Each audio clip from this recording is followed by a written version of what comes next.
प्राचीन भारत घने जंगल, शांत नदी के किनारे बने छोटे छोटे गुरुकुल और उनमें रहने वाले वे विद्यार्थी जिनके लिए ज्ञान ही जीवन का सबसे बड़ा लक्ष्य था। आज की इस कहानी में हम ऐसे ही एक लड़के आरुष की यात्रा सुनेंगे। एक ऐसी यात्रा जिसमें उसने सिद्ध किया कि प्रतिभा से ज्यादा बड़ा होता है अभ्यास, और निरंतर मेहनत वह शक्ति है जो किसी भी सामान्य व्यक्ति को असाधारण बना सकती है। हिमालय की तलहटी में बने एक प्रसिद्ध गुरुकुल में दर्जनों विद्यार्थी पढ़ते थे। वही गुरुकुल जहां आर्षि आचार्य वेदांत शिक्षा देते थे, धैर्य, तपस्या और अनुशासन के प्रतीक। आरुष उन विद्यार्थियों में सबसे सामान्य था। न वह विशेष रूप से तेज था, न ही याद रखने में बहुत सक्षम। जब अन्य विद्यार्थी वेद मंत्र को एक ही बार सुनकर कंठस्थ कर लेते, आरुष को एक एक श्लोक याद करने में कई कई दिन लग जाते। लेकिन एक चीज उसके भीतर बहुत गहरी थी, हार न मानने का स्वभाव। एक सुबह आचार्य वेदांत ने सभी विद्यार्थियों को बुलाया। बच्चों, कल तुम्हारी परीक्षा है। जो भी विद्यार्थी अग्नि सूक्ति के 10 श्लोक सही तरीके से सुना देगा, उसे अगले स्तर की शिक्षा मिलेगी। सभी विद्यार्थी आत्मविश्वास से भर गए, लेकिन आरुष के चेहरे पर चिंता थी। रात भर उसने मिट्टी के दीपक की रोशनी में अभ्यास किया। 1 श्लोक, 2 श्लोक, पर ध्यान भटकता, जुबान लड़खड़ाती, शब्द भूलने लगते। थककर उसने पल भर के लिए आंखें बंद की। हे अग्निदेव, मुझे शक्ति देना, वो बुदबुदाया और फिर से दोहराने लगा। फिर दोहराया, फिर अनगिनत बार। अगली सुबह परीक्षा शुरू हुई। विद्यार्थी एक एक करके आगे आए। किसी ने सभी 10 श्लोक सुना दिए, किसी ने 8। आचार्य वेदांत ने सिर हिलाकर उनकी प्रशंसा की। अब आरुष की बारी थी। वह आगे बढ़ा। हाथ कांप रहे थे, माथे पर पसीना, लेकिन उसने आंखें बंद की, लंबी सांस ली और याद किया रात भर के अभ्यास की हर धड़कन को। पहले 3 श्लोक सही, फिर 5, फिर 8, पर 9वें श्लोक पर आते आते वह अटक गया। शब्द जैसे गायब हो गए। गुरुकुल में खामोशी। कुछ विद्यार्थी मुस्कुराने लगे। हमेशा की तरह यही होगा, किसी ने फुसफुसाया। आरुष ने आंखें खोलकर आचार्य को देखा। गुरुदेव, मुझे एक क्षण और दीजिए। आचार्य वेदांत ने शांत भाव से सिर हिलाया।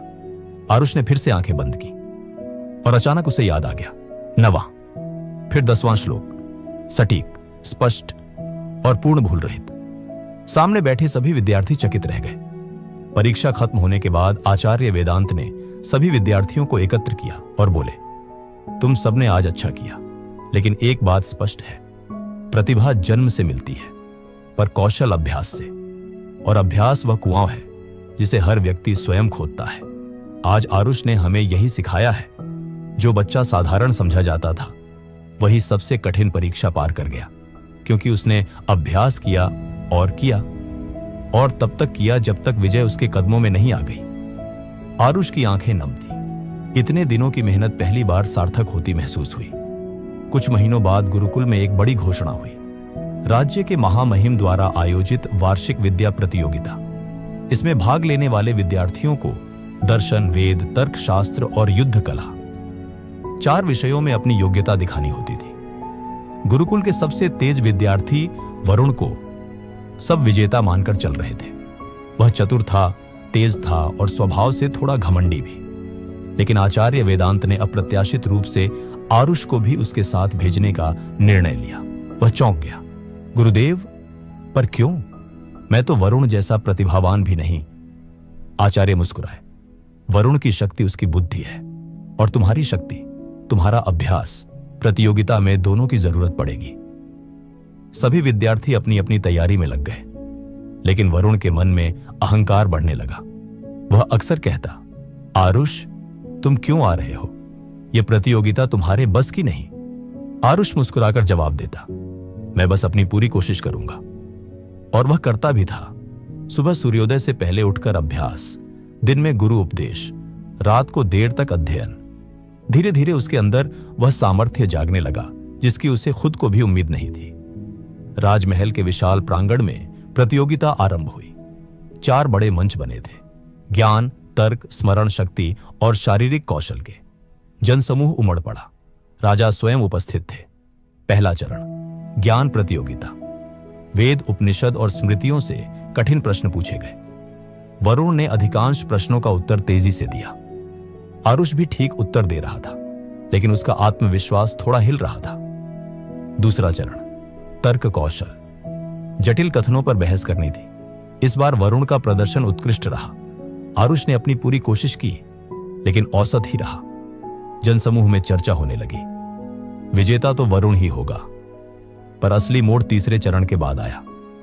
प्रतियोगिता के तीसरे चरण में राजपुरोहित ने 30 श्लोक एक एक बार सुनाए। विद्यार्थियों को अंत में उन्हें क्रम से सुनाना था। वरुण ने पहले 10 श्लोक बखूबी सुनाए, फिर धीरे धीरे अटकने लगा। बीच में कई गलतियां होने लगी। अब बारी थी आरुष की।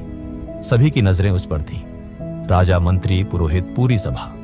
आरुष ने आंखें बंद की। मन में वही दीपक की हल्की रोशनी उभर आई, जिसके नीचे वह हर रात अभ्यास करता था। और फिर पहला श्लोक, दूसरा, 5वां, 10वां, 20वां, 25 और अंत में सभी 30 श्लोक, एक भी गलती नहीं। पूरा प्रांगण तालियों से गूंज उठा। यह पहला मौका था जब वरुण की आंखें झुक गईं।